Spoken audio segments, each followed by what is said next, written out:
Although it was many years ago, I still vividly recall that day. The sun was out, it was a typical school day, and there was a lot of joking around. We had no idea it would become a nightmare. While trying to pay attention to the math lesson, as I was seated in my classroom, my thoughts kept straying. As my thoughts wandered, the teacher's voice faded into a faint hum. Then, all of a sudden, the intercom started to work, and the principal said, "Attention everyone, lockdown is in effect. It is not a practice run. This is not a drill. I'll say it again." The classroom was enveloped in fear like a thick cloud. We huddled close together beneath our desks as we attempted to make sense of what was taking place. On every face, fear was evident. Although we had previously practiced lockdown drills, this felt different. Each minute seemed to drag on forever as they passed. Our own rapid breathing was the only sound. Steps outside could be heard echoing through the hallway. They moved slowly, deliberately, and with an unsettling calm. We held our breath in the hopes that it was merely a false alarm. The footsteps then got louder and closer. They came to a stop just outside the door to our classroom.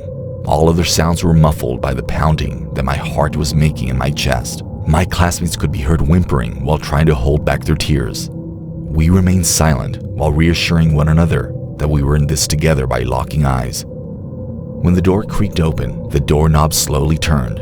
There was a man there, standing in the shadows. He was dressed in a ragged coat, and a mask covered his face. He held a shining knife in his hands. As he entered, fear filled the space. We were trapped beneath our desks, helpless. I hoped he wouldn't notice us as the man's eyes scanned the room.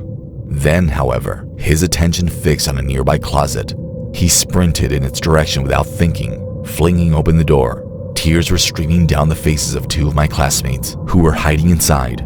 Their screams pierced the air, and the man's knife flashed.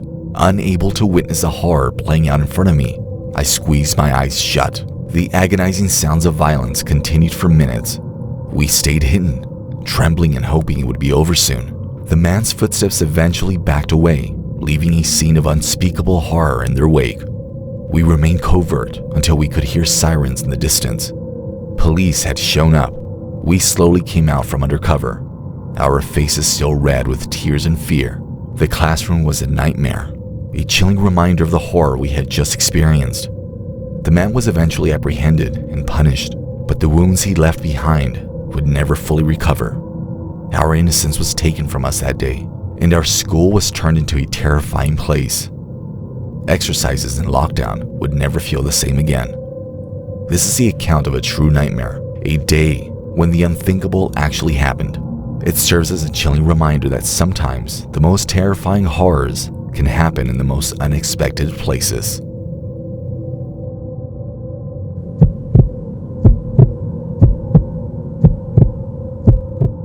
Thinking back on that spooky school day makes it seem like yesterday. This small, tranquil town never seemed to experience any problems. At our school, hidden in the woods, everyone knew each other's names. But that terrible day would change the world I knew forever.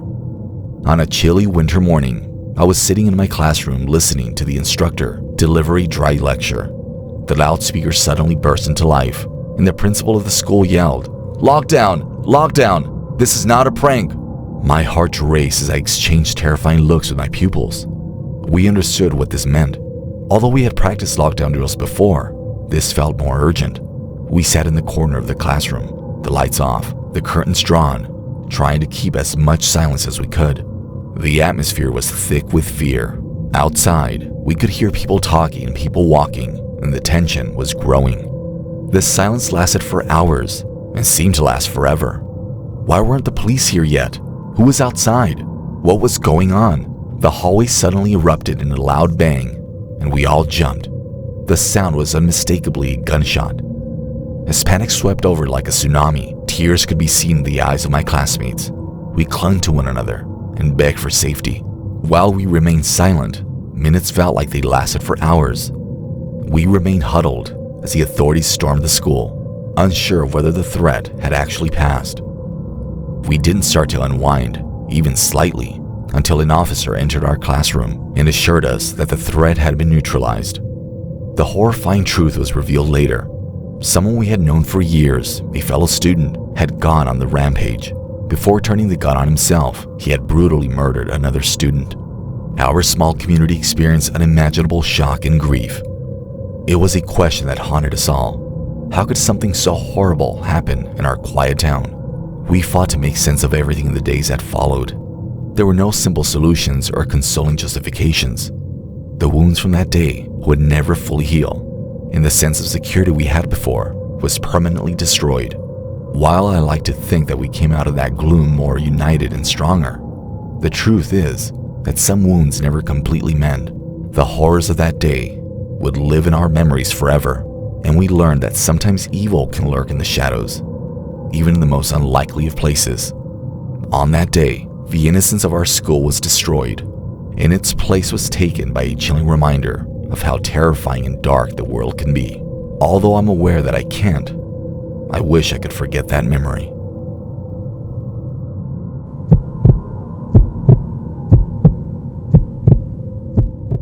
I'll never forget that horrible day when our school was put on lockdown.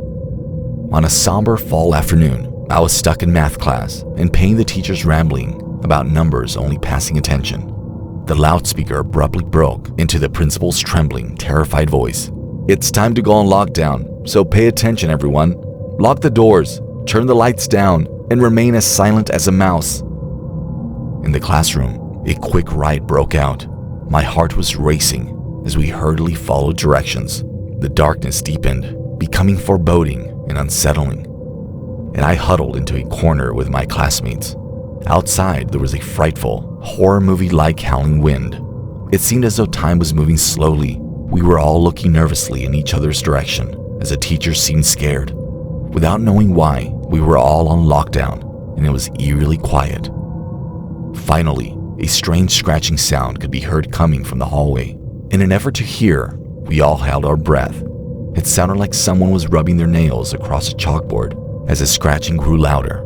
Panicking, I tried to think of what could be making that noise. The whispers became more ominous after that. Hearing such low, ominous voices gave me the creeps. We couldn't understand what they were saying, but it sounded evil. I trembled in fear, holding onto my friend. The scratching and whispers continued as more time passed. I was extremely terrified. I only wanted this nightmare to be over and for someone to help us. An abrupt loud bang and the echo of brisk footsteps echoing down the hallway were heard. The fear was making our bodies tremble. The intruder got closer, and we were trapped there like sitting ducks. The footsteps stopped in front of our classroom door. The hushed chatter and scratching ceased. Everything seemed to have abruptly come to a stop. My own loud, rapid breathing was audible to me. Afterward, the door creaked open as the doorknob slowly turned. My heart was on the verge of bursting when I saw a cloaked person standing in the doorway with a shiny knife. I shut my eyes tightly because I couldn't look. However, there was no attack, only a strange silence. I finally had the nerve to look up after the intruder had left. The door had been closed. We endured a lockdown that seemed to last forever. When the police finally showed up, no one was inside the school, nothing to indicate the intrusion. Although we were safe, the memory of that strange school lockdown stuck with us for a very long time. I still don't know who or what that intrusive person was after. Just thinking about that unsettling day still gives me the chills, and I can't help but wonder if they'll ever come back.